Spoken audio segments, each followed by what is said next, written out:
नमस्कार दोस्तों, आप हैं अपनी ही गुड लिविंग चैनल पे और वीडियो की शुरुआत सुंदर सुंदर फूलों के साथ। और बिल्कुल दोस्तों, जो आज का हमारा प्लांट है, ये समझ लो कि वो बिल्कुल समर का इतना सुंदर प्लांट है ना, हॉट समर प्लांट है वो। तो फिलहाल जो गार्डन में खिले हुए फूल वो तो आप देख ही रहे हो, लेकिन दोस्तों गर्मियों में इतना जबरदस्त फूलों वाला प्लांट है वो, और उसको उगाना भी इतना आसान है कि अगर आपने एक बार उसको उगा लिया ना तो अपने आप ही उसके नए नए प्लांट बनते चले जाएंगे, उसके बीज झड़ झड़ के। तो सारे के सारे तरीके मैं आपके साथ शेयर करूंगी, कैसे उसके सीड पोड बनते हैं और किस तरीके से अगर आपने और भी नए नए प्लांट बनाने हैं, अगर आपके पास है वो प्लांट, तो ये दोस्तों परफेक्ट मौसम चल रहा है उसको उगाने का। तो दोनों ही तरीके मैं आपके साथ शेयर करूंगी। सबसे पहले चलते हैं उस प्लांट के ऊपर। और बिल्कुल अभी फूल तो नहीं आए हैं, लेकिन अभी आप इसके नए नए प्लांट बनाओ। और बहुत आसान है इसके प्लांट बनाना। और दोस्तों मैंने इतने सारे प्लांट इसके बना रखे हैं, तो जो भी कोई डब्बा डुब्बा मुझे खाली दिखता है, कुछ भी दिखता है, मैं इसकी कटिंग उसमें लगा देती हूँ। तो ये अपने आप उगे हुए हैं बीज से, भाई ये मैंने नहीं उगाए हैं। तो पहले कोई आसपास इसके गमला रखा होगा, उसके बीज झड़ झड़ के ही ये प्लांट अपने आप उगे हुए हैं। तो अब आप कहोगे कि इसके साथ हम और क्या लगा सकते हैं, तो देखो मैंने एक ये गुड़हल की कटिंग लगाई थी। ये भी इसी तरीके का प्लांट है, इसको भी यही रिक्वायरमेंट जरूरत है, जैसा कि आप पूछते हो कि मैम इसके साथ कौन सा लगा सकते हैं। और कुछ इसमें सदाबहार के लगे हुए हैं। तो देखो आपके गमले में कितनी सारी वैरायटी एक गमले में तैयार हो जाएगी, है ना। कोई किसी रंग का फूल खिलेगा, कोई किसी रंग का। तो जब आपने ये पूछा कि मैम आप एक ही गमले में इतने सारे प्लांट कौन कौन से उगाते हो और क्या रिक्वायरमेंट होती है, तो बस ये हल्का सा आपको सोचना है कि इस पौधे को भी ज्यादा पानी की जरूरत है, इसको भी इतनी सनलाइट की जरूरत है, और इसको ऐसी ही केयर की जरूरत है। तो उसी तरीके के आपने प्लांट एक गमले में उगाने हैं। डेजर्ट वाले हैं तो डेजर्ट वाले एक गमले में हो, सुकुलेंट्स है तो सुकुलेंट्स वाले एक गमले में हो। तो जिसकी जैसी रिक्वायरमेंट है ना, उसी तरीके के प्लांट आपने गमले में उगाने हैं। तो अगर देखो मान लिया मैं इसके साथ कोई एडीनियम उगा देती, है ना, या कोई सुकुलेंट उगा देती या कुछ भी उगा देती, तो वो चलना नहीं था। क्यों? क्योंकि उनकी रिक्वायरमेंट अलग है। तो ये जो प्लांट मैंने कॉम्बिनेशन करके लगा रखे हैं, जैसे गुड़हल की कटिंग उगा रखी है, देखो ये लगा दी। कुछ इसमें सदाबहार के बीज गिर के अपने आप उगे हुए हैं, है ना। तो इस तरीके के प्लांट आपने गमले में उगाने हैं, ताकि एक वैरायटी भी आपकी तैयार हो जाए। और ये प्लांट दोस्तों एक दूसरे का सहारा पाके, और बिल्कुल जब आपका भरा भरा गमला होता है, तो उस पे मौसम का भी कोई इतना ज्यादा अफेक्ट नहीं होता। और एक तरीके से एक दूसरे को सपोर्ट भी करते हैं वो, और एक तरीके से मल्चिंग का भी काम करता है वो। क्योंकि जब आपके यहाँ इधर जगह ही नहीं होगी तो मिट्टी सूखेगी नहीं, इवेपोरेट कैसे होगा, है ना, मॉइस्चर। तो ये भी तरीका है एक प्लांट को सेव करने का। और ये देखो अब चलते हैं यहाँ पे।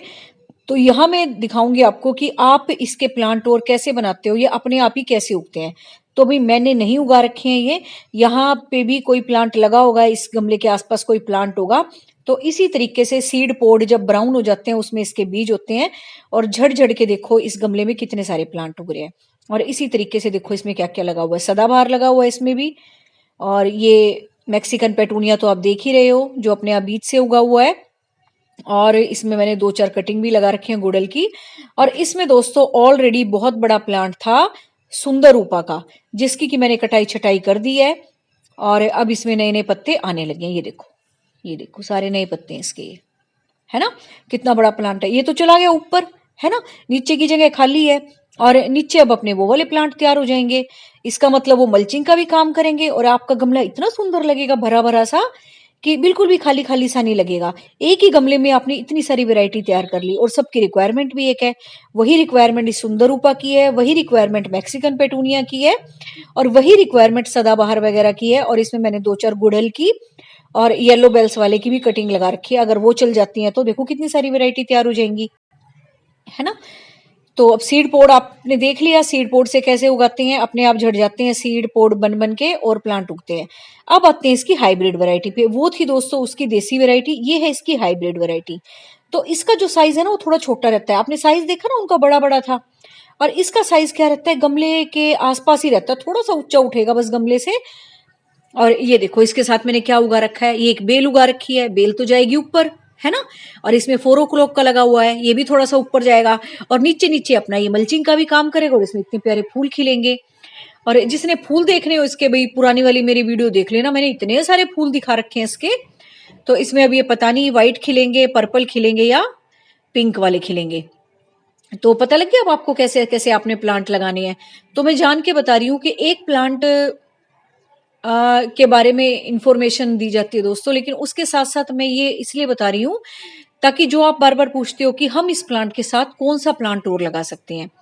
तो बस ये देखो, एक ये लग गया नीचे, एक ये लग गया, एक ये लग गया, है ना, भर गया ना गमला पूरा, बेल भी चढ़ गई। और जो हमारा ये हाइब्रिड मैक्सिकन पेटूनिया ये नीचे नीचे रह जाएगा, उससे थोड़ा सा ऊपर जाएगा हमारा 4 o'clock का प्लांट, और उसके ऊपर जाएगी हमारी ये बेल, है ना। कितने सारे प्लांट एक ही गमले में तैयार हो गए हैं। और इसकी कटिंग भी मैं अभी आपको लगाना सिखाती हूँ, इतनी आसान है ना, एक डंडी तोड़ के भी अगर आप लगा दोगे ना तब भी इसकी कटिंग तैयार हो जाएगी। देखो ये डब्बों में मैंने कैसे लगा रखे हैं, ये मेरे पुराने डब्बे थे, कोई फंक्शन था तब दही के डब्बे आए थे ये, फिर मैंने इनको फेंका नहीं, है ना, आपने बहुत बार वीडियोस में देखे होंगे। तो ये देखो मैंने सारी की सारी कटिंग लगा रखी है ऐसी, और अब तो ये कितनी बढ़ भी गई है, फैल भी गई हैं। और ये सर्दियों में ही लगाई थी मैंने, तो मैं यही काम करती रहती थी कि गर्मियों तक ना हमारे अच्छे प्लांट तैयार हो जाएंगे। ये देखो अभी और भी दिखाती हूँ, ये देखो सारी की सारी कटिंग चल रही है ये, है ना। अब आपको मैं लगाना सिखाती हूँ। ये है दोस्तों हाइब्रिड वैरायटी, चाहे आपकी हाइब्रिड वैरायटी हो चाहे आपकी देसी वैरायटी हो, लगाने का तरीका यही है जो मैं अभी आपको लगाना सिखाऊंगी। और सिखाना कुछ भी नहीं है, बस मैं एक डंडी तोड़ के लगा दूंगी, ये इसका लगाने का तरीका। और बताओ इससे आसान तरीका क्या होगा, है ना। ना आपको कहीं जाना प्लांट खरीदने के लिए, ना कुछ करना, कहीं भी आप इसका पौधा देखो, 2-4 ऐसी डंडी ले आओ तोड़ के और अपने घर में उगा लो। फिर तो आप इतनी सारी उगा लोगे क्योंकि इस पे सीड पोड बनेंगे। और दूसरा, जब आपका प्लांट थोड़ा सा फैल जाए उसकी डंडी तोड़ तोड़ के कहीं कहीं लगा दो। ये देखो ऐसे तोड़ी एक डंडी, मेन स्टेम पे से जो अलग अलग ब्रांचेस उगती हैं उसको मेन स्टेम से अलग कर देना है बस आपने। और यही इसका तरीका है। नीचे वाले पत्ते अगर अड़ रहे हैं सोइल के साथ तो वो हटा देना, नहीं तो बस यही तरीका है। अभी ये 2-3 दिन थोड़ी सी मुरझाई लगेगी, आपको ऐसे लगेगा जैसे मर तो नहीं रही, लेकिन ये मरेगी नहीं, ऊपर से फिर आपको नए नए पत्ते निकलते नजर आएंगे। फिर जो पीले पत्ते हो जाए ना नीचे वाले उनको हटा देना, चल गई आपकी कटिंग। यही तरीका है दोस्तों इसको लगाने का। और मैंने देखो दिखाई भी ये आपको इतने सारे डब्बों में लगी हुई, और भी दिखाती हूँ। देखो मैंने एक एक कटिंग लगाई थी सर्दियों में, गमले खाली पड़े थे और इनमें सर्दियों के प्लांट लगे हुए थे, तो साथ साथ मैंने ये कटिंग भी लगा दी थी तोड़ तोड़ के। अभी देखो एक से कितनी सारी बन गई है ना। तो यही तरीका है इसको लगाने का। सीड पोड अपने आप झड़ जाते हैं और प्लांट उग जाएंगे, और कटिंग लगानी है तो ये तरीका है। उम्मीद है आपको आज का वीडियो अच्छा लगा होगा दोस्तों। वीडियो ही अच्छा नहीं है, ये फ्लावर प्लांट इतना सुंदर है ना, चाहे आप इसके हाइब्रिड वाली वैरायटी लो चाहे आप इसकी देसी वाली वैरायटी लो, इतने सुंदर फूल आते हैं इसमें, इतना मन खुश हो जाता है गर्मियों में, इतने रिफ्रेशिंग कलर्स हैं इसके फूलों के। और बिल्कुल अब सर्दियों के जाने वाले हैं ना, तो अपनी गर्मियों की तैयारी कर लो, ये कटिंग लगा लो ताकि आपका गार्डन फूलों से हरा भरा रहे। और सर्दियों की दोस्तों मैं कोई वीडियो नहीं बनाऊंगी, बस ये फूल फाल आप देखते रहना। और अब एक एक पौधा मैं गर्मियों का ही शेयर करूंगी। और अभी देखो इतना बड़ा गमला है ये, है ना, इसमें लगा हुआ है एरोकेरिया, क्रिसमस ट्री जिसको बोलते हैं, वो चला गया ऊपर, है ना। अब ये छोटे छोटे पौधे देखो मल्चिंग का भी काम करेंगे, हमें मल्चिंग की चीजों की भी जरूरत नहीं है, हम पौधों से ही मल्चिंग कर देंगे इसकी, ठीक है ना। इसमें आप नीचे सुकुलेंट्स लगा सकते हो, पर्सलेन पोर्टुल्का लगा सकते हो, है ना, उसमें भी कितने फूल खिलते हैं। और ये जो प्लांट लगे हुए हैं ये तो आप देख ही रहे हो, और भी देखना, भी मैं इसमें कुछ कुछ करूंगी, इसमें पर्सलेन पोर्चुल्का भी लगा दूंगी। तो फूलों की तो भाई कोई कमी नहीं रहेगी गर्मियों में भी। भले ही ये सर्दियों के फूल अब बाय बाय करेंगे तो बिल्कुल आराम से करो बाय बाय, हमारे पास पूरी गर्मी की वैरायटी तैयार है। तो ये देखो बस अब इधर रखने के बाद ना कुछ फ्रेश से लग रहे हैं ये, है ना। कल तो बड़े मुरझाए मुरझाए थे जब मैंने इनको इधर से उधर किया था, और अब देखो आज कितने अच्छे लग रहे हैं, है ना, थोड़ी सी ठंडक वाली स्थान पे रखने से। और फूल भी बड़े अच्छे खिल रहे हैं। तो बस उम्मीद है आपको आज का वीडियो अच्छा लग रहा होगा। मैक्सिकन पेटूनिया का दोस्तों समर का बेहतरीन प्लांट है, बहुत रफ एंड टफ प्लांट है। कोई इसके लिए खास ऐसी मिट्टी बनाने की जरूरत नहीं है, बस पानी इसको डेली जरूरी होता है। जैसे कि मैंने जो प्लांट इसके साथ लगाए हुए हैं, जैसे उनको पानी की जरूरत होती है। गुड़हल हो गया अपना, हिबिस्कस हो गया अपना, और ये क्या हो गया, ये कनेर हो गया, सदाबहार हो गए, इसी की तरह के प्लांट है, तो ये आप इसके साथ लगा सकते हो। तो बस जी ये सारे नए नए पौधे तैयार हो रहे हैं, आप भी नए नए प्लांट तैयार करो। कटिंग मैंने आपको लगाना सिखा दिया है, बस कुछ नहीं करना, डंडी तोड़नी है हाथ से और मट्टी में घुसा देनी है, बस मॉइस्चर नहीं कम होने देना उसका। और मट्टी आप कैसी भी ले सकते हो, कहीं भी उग जाते हैं plant.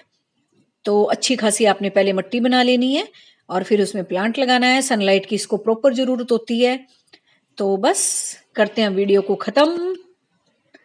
Thank you very much दोस्तों। Take care of you and your plants.